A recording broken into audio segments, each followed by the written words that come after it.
Firstly, I would start by saying good evening to everyone. I hope you're all in the room. Yeah, so I'm used to having a bunch of people who are partly in the room and partly elsewhere. Either a movie is going on or a Netflix is going on or something else is going on. Yeah, so we are used to having this divided attention. So I hope all of you are here in the room, and I'm privileged and it's an honor to be here today, to be participating in the memorial lecture.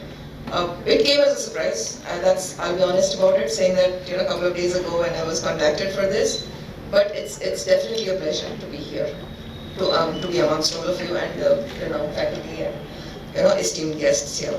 So I think so put it very nicely in saying the VUCA world. Aware of the word VUCA? I guess most of us are. Yeah.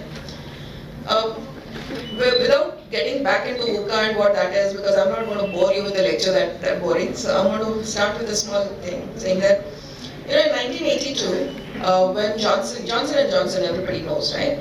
So Johnson & Johnson, and I take it from the fact because Dr. Patil talked about that you're the second most case study based institute, so I think that's where I'm taking this cue from. Saying in 1982, Johnson & Johnson had a well-known drug called Tylenol, which is the same as your any acetaminophen, right? So it's like your paracetamol or whatever you want to call it.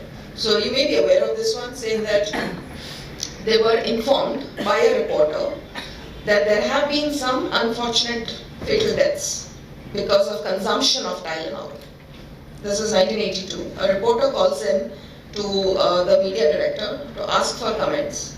The media director has no clue in the world as to what he's talking about, because he's not heard this so far. They go back to the market to understand what's going on. Unfortunately, a few of maybe 30 million of the boxes, some of the boxes of Tylenol had been laced with cyanide-based capsules, which had led to deaths of innocent people who had been given out these medicines. They had to respond back absolutely immediately. They had no time to think back and say, okay, what is the strategy that we'll do and how do we? They had just two questions in front of them in that particular time frame. How do I make sure that there are no more fatalities happening? How do I make sure that to save my product as well? Because they don't want to lose the brand of Johnson & Johnson as well as Tylenol, which is a well-known brand by that time. It still exists. So that is the level of uncertainty. And then what best to talk about, saying that we've all gone through the pandemic. Yeah, so we've all seen the days of pandemic and how it all panned out. Did we know what we were getting ourselves into? Did we have any idea whether we will survive to see the other side of the pandemic? And I'll tell you a little story around that.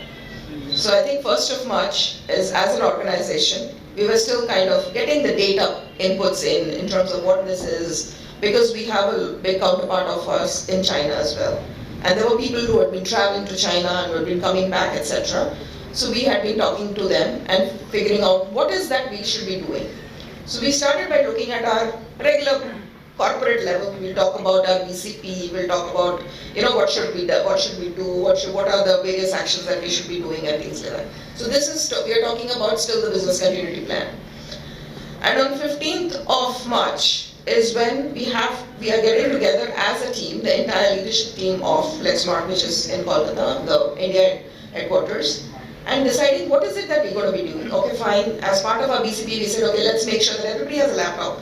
Luckily for us, everybody has a laptop, so that's not a big challenge. But making sure that everybody has connectivity, because laptop is one part of it, but making sure everybody has connectivity is another story altogether. But come what may, it was on 18th of March that we made a decision.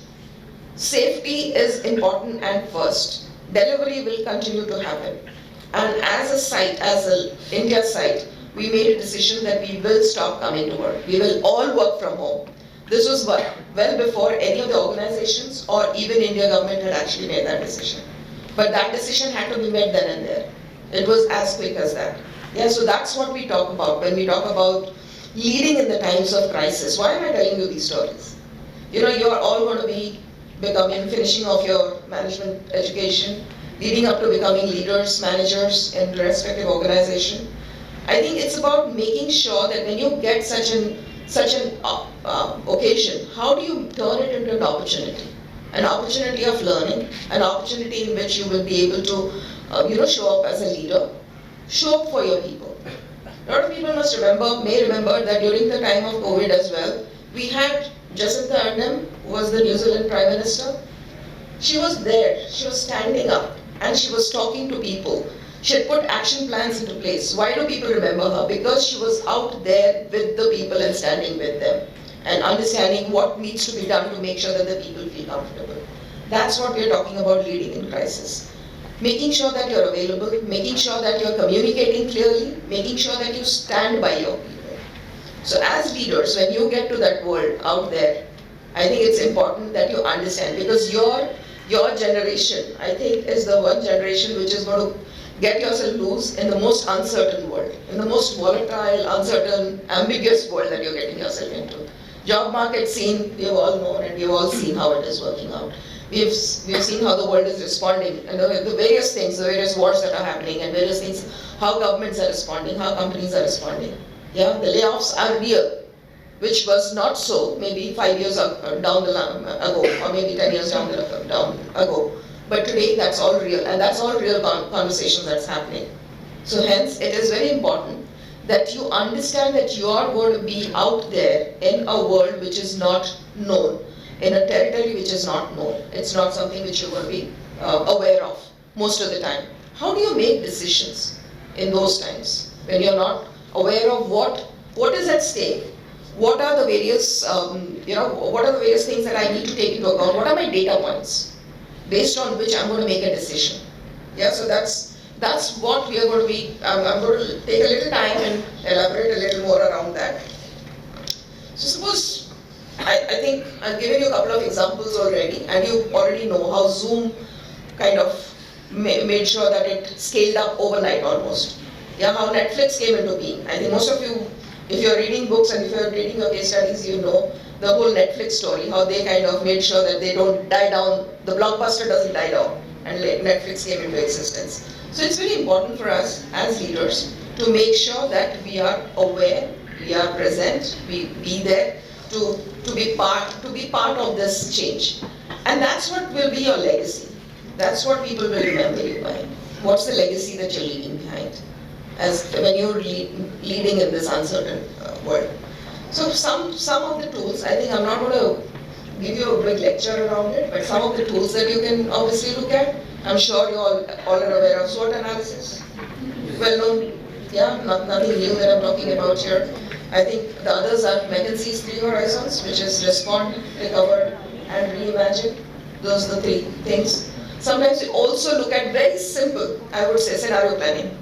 Just understand what your scenario is. Understand what is the best, what is the worst that can happen in that scenario. And based on that, you make a decision. But it's important to look at data points. That is very, very important in this world that we are in. So it's very important, as I keep saying, that why is it important for us to be aware, and why am I talking about it? Because you are going to be in this world, and you are the same managers and leaders that we will all be having in our organizations. So if you're well equipped to manage that, I think that's what will be beneficial for each one of you, as well as making sure that the corporates are also benefited by that. I think I'll leave with a small saying, and Simon Sinek, known name. A lot of people are reading him, I guess. Yeah. So he said, leadership is not about being in charge. It's about taking care of those who are in charge. Those are in your charge. So you're going to be that person. You are going to be that leader who's going to take charge. So if you know what you're getting yourself into, you know how to take charge in that case. All right. Thank you so much.